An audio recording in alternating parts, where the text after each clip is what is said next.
4 specific changes have been revealed for the 2023 Formula 1 season as the FIA continues its fight to outlaw floor tricks and combat the porpoising phenomenon of the new ground effect cars. F1's governing body fears that porpoising and bottoming out will only get worse next year if left unaddressed, and it has now settled on specific areas to help ensure that doesn't happen. In addition, it's pushing ahead with planned in-season changes for 2022 that have annoyed Red Bull and Ferrari, although this has been delayed for reasons we'll also cover in this video. We've detailed the characteristics of the 2022 cars and why the FIA considers them a big problem in recent videos, so for now we'll focus on a quick recap to outline the key context. The ground effect 2022 cars are very stiff and bottoming out aggressively at some tracks, while some cars are also suffering from the aerodynamic porpoising effect as well. This is something the FIA wants to address on safety grounds, and its short-term priority is establishing a limit for the vertical oscillations drivers can be subjected to. To ensure a complicated aerodynamic oscillation metric can be applied equally across all cars, the FIA is seeking to ensure that all teams are adhering to the intended limits around plank stiffness and wear as well.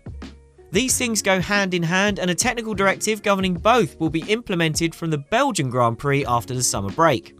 We'll come to this in more detail soon, but the FIA was known to be pursuing more permanent changes for next season, and these changes are what's been revealed this week. After the Austrian Grand Prix, short and longer term measures were discussed at a meeting of the Technical Advisory Committee, the forum in which potential changes to the technical rules can be discussed. From now on, we'll refer to this group as TAC because that's what everyone in the paddock does. A range of aerodynamic measures that the FIA sees as relatively modest aerodynamic tweaks were discussed with the teams and have been narrowed down to 4 steps for 2023. The floor edges will be raised by 25mm, the underfloor diffuser throat will be raised, there will be more stringent lateral floor deflection tests, and a more accurate sensor to help quantify the aerodynamic oscillation. The FIA will submit these measures to the World Motorsport Council for consideration and approval shortly. This means an email vote instead of waiting months for the World Council to reconvene for its next quarterly meeting. Email votes are not unusual when it comes to urgent matters, which these rule changes fall under because the FIA acknowledges it's vital the teams have clarity of the new regulations, as the process of designing their 2023 cars will be well underway already. The fact the FIA is soldiering on with adjusting the aerodynamic rules for 2023 shows it will not bow to pressure from some teams about leaving the regulations alone.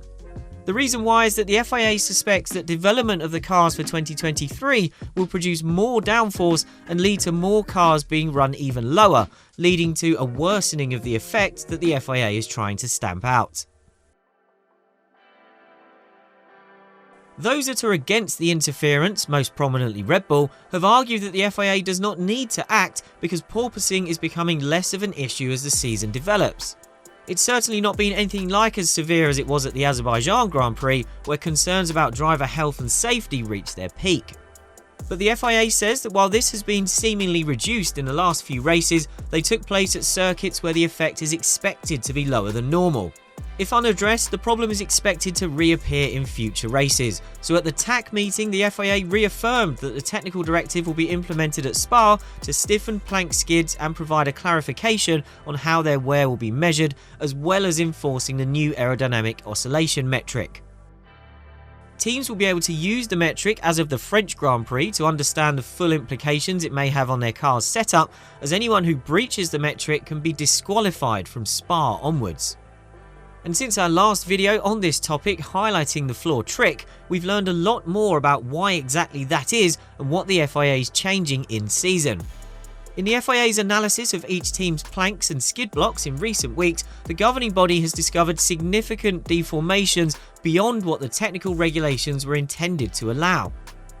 In technical meetings between teams and the FIA last year, the FIA stipulated that the plank should be solid with a 2mm tolerance, and the way in which the plank and the skid blocks were mounted should reflect that.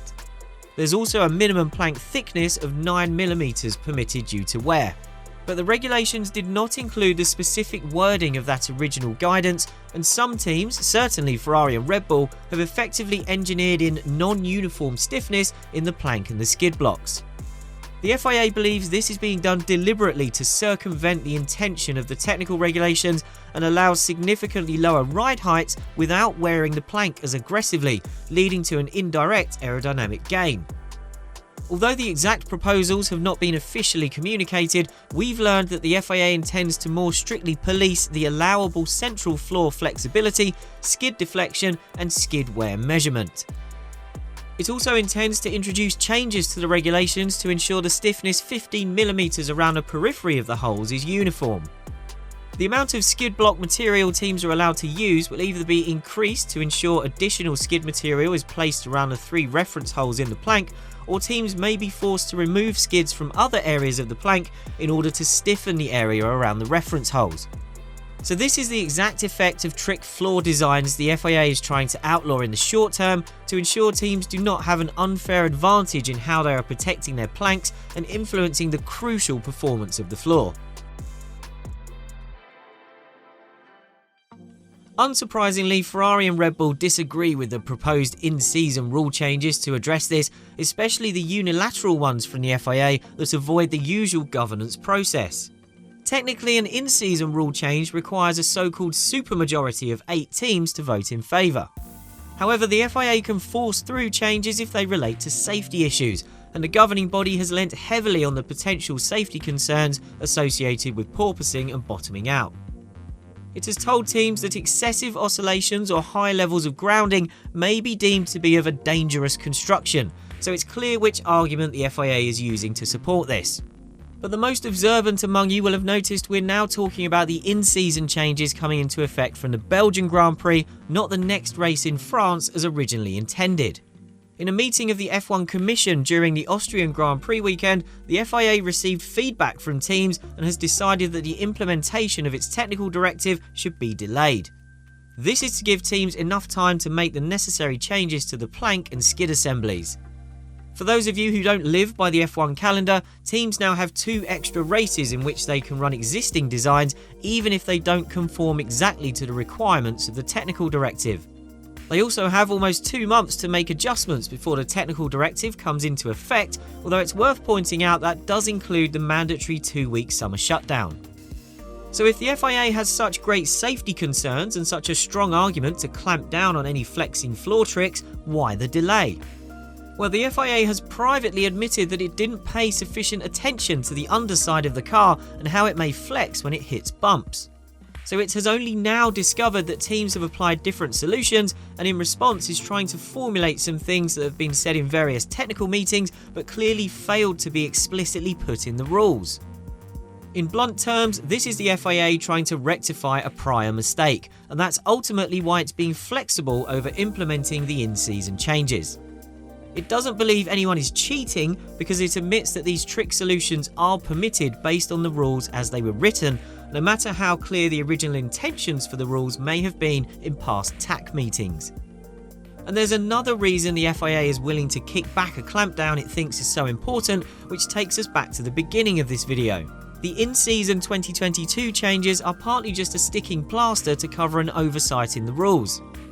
Within that is something designed to be a longer-term solution, and that's the oscillation metric.